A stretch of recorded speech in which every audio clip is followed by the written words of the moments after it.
What's up, guys? This is Coach Grant with First Down Training, and today we're going to be breaking down a great wide receiver football IQ quiz to test your knowledge of the position. So I hope this video helps you guys out. Hope it could teach you a few new things, but also, fellas, if you're a wide receiver and would like a daily gym and on-field workout schedule that you can do, check out that very first link in the description below for our ultimate 8-week wide receiver workout plan. It's over 500 plus wide receiver drills, gym exercises, all mapped out for you with the exact sets and reps. Monday you're doing this, Tuesday you're doing that, all for 8 weeks. So check out that very first link in the description below. We'd love to get you on that, fellas. Let's get back to this video. So now, first thing, if you're not familiar with our quiz style videos, what we do is I show a pre-snap look like this one. I ask you a series of questions about the route that the receiver is going to run, the situation, whatever it may be. I'll give you guys a chance to pause the video and think about your answer, and then we go ahead and break down the route and talk about why your answer might be right or wrong. Okay, so first example here,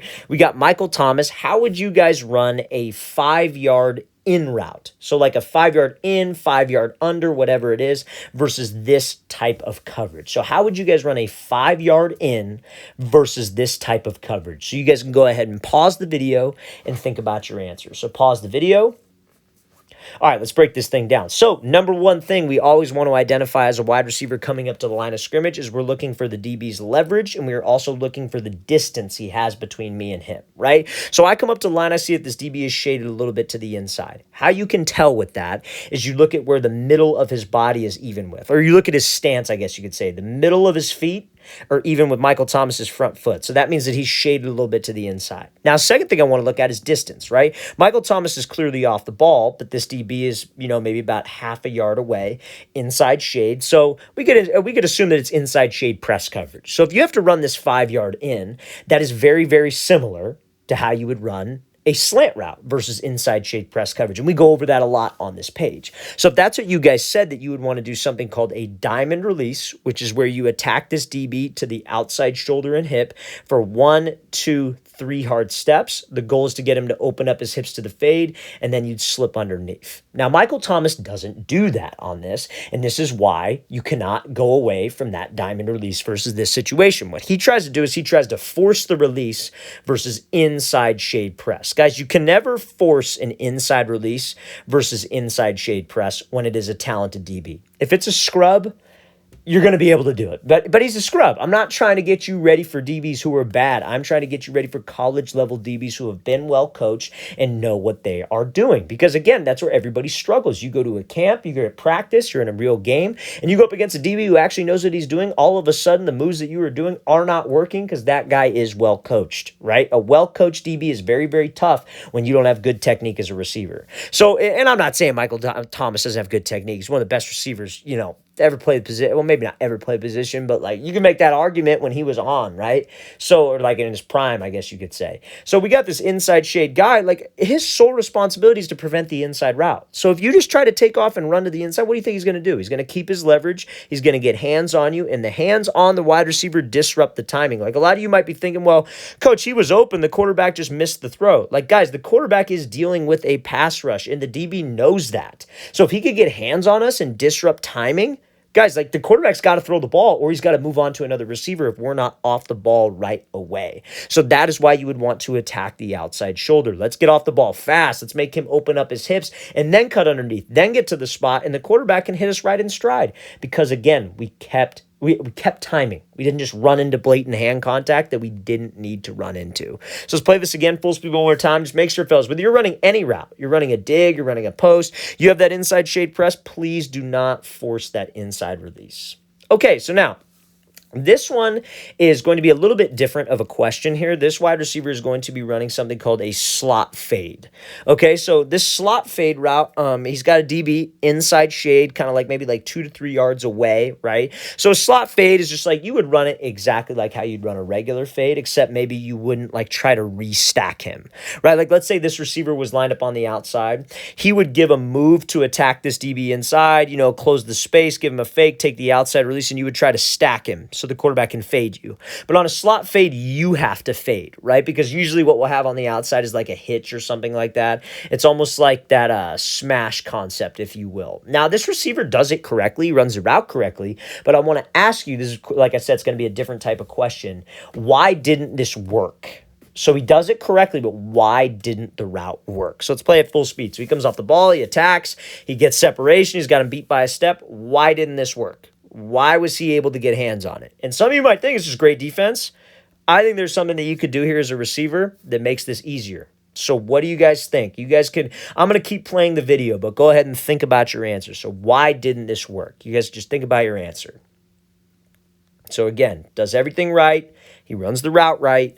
Why didn't this route work? So let's talk about it. Now, this route didn't work because of one simple principle, fellas. Anytime that you have a DB trailing your inside hip, trailing your back hip, he is not like, there are situations where he's probably not going to be looking back for the ball. Sometimes DBs do get their head around. Sometimes they do look back for the ball, especially if you got another defender giving him a ball call. They know where to look for the ball. But as a receiver, this DB will be completely in the dark and not know where the ball is going to be if my hands are late. You see how he starts showing his hand extremely early, right? He starts lifting his hand up to catch this over-the-shoulder pass. Guys, that lets the DB know exactly where to shoot his hands. You see, he wasn't even playing him. He wasn't even playing the hands until he raised it up, and then he saw that, and now he's going to play those hands and shoot this hand up and knock it down. So the reason why this didn't work is because this receiver did not have late hands. Fellas, you guys want to catch this ball, I would say you don't want to catch it above your head when it's over the shoulder.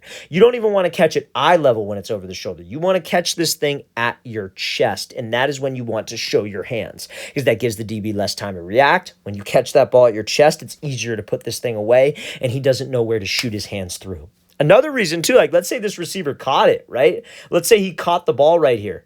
Number one, as soon as that DB sees that ball make contact with his hands, guess what he's going to do? He's going to try to shoot his hand through the middle and get a PBU before you even get both feet down, right? So you can't show your hands too early, especially against a talented DB like we said, like Terrell. We cannot show our hands early on any type of over-the-shoulder route. That goes for a corner, a regular fade, a slot fade. If he can see my hands, he will play my hands. Okay, so now, how would you guys run? This is going to be another pre-snap example. How would you guys run? This DB2 is also sitting at about what? I want to say 5 yards, okay? So how would you guys run a 12-yard deep post versus this specific coverage? So how would you guys run a 12-yard deep post versus this coverage? So you guys go ahead and pause the video and think about your answers. So pause the video. All right, let's break this thing down. So first things first, when we're thinking about a route, we come into the line of scrimmage. We are looking for two things in the DB. We're looking for his leverage and then the distance between the two of us. So I already told you guys he's sitting at about 5 yards, and he is also outside leverage. And does this look like another thing that you could try to look for? And this one's easy to see, but is it man or is it zone, right? This looks a lot like zone. Body turn to the inside, eyes looking to the inside. He's outside leverage. It looks a lot like zone, but he's sitting at 5, right? So if I have to run this 12-yard deep post, what do you think you'd want to do? Do you think you would attack his blind spot all the way up until 12, get him to widen and then break? Or do you think you'd attack his blind spot for maybe about 5, take the inside release and get skinny and stack and then break at 12? There would be option number 2. Because again, you got to understand, like if you just keep running this guy's blind spot, he might squeeze us all the way to that sideline, and then I may not have any room to run this route because he's sitting at 5 yards. And you never know. This might be like kind of a cover 2 concept. You never might know what it is, right? So let's play this thing full speed. So he comes at him, he attacks that blind spot. Now, why do you want to attack the blind spot here? Right? Why do you want to attack it? Because that's where he's taught not to give up, whether it's zone or whether it is man. If he is outside shade, his goal is to prevent the outside route. Do not let this wide receiver run to the outside. Don't let him run out, a corner, or a fade. So if we start acting like I'm running a fade and I start going right at his blind spot, what do you think he's going to do?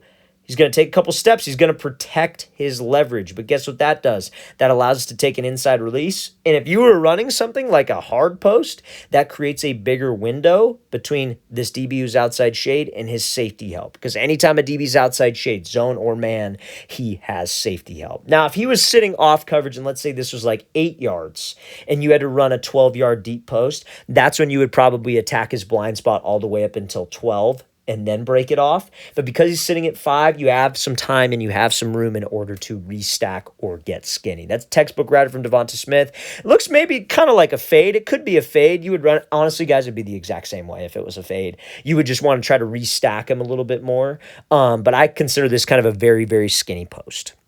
All right, fellas, really want to thank you for watching. I really appreciate it. If you have any questions at all, don't hesitate to leave those in the comment section below. Always appreciate the feedback. It's always great to hear from you guys. And again, fellas, if you would like an 8-week wide receiver gym and on-field workout schedule, everything wide receivers should be doing mapped out on a day-to-day basis, check out that very first link in the description below. We'd love to get you on that. I'll see you guys next time.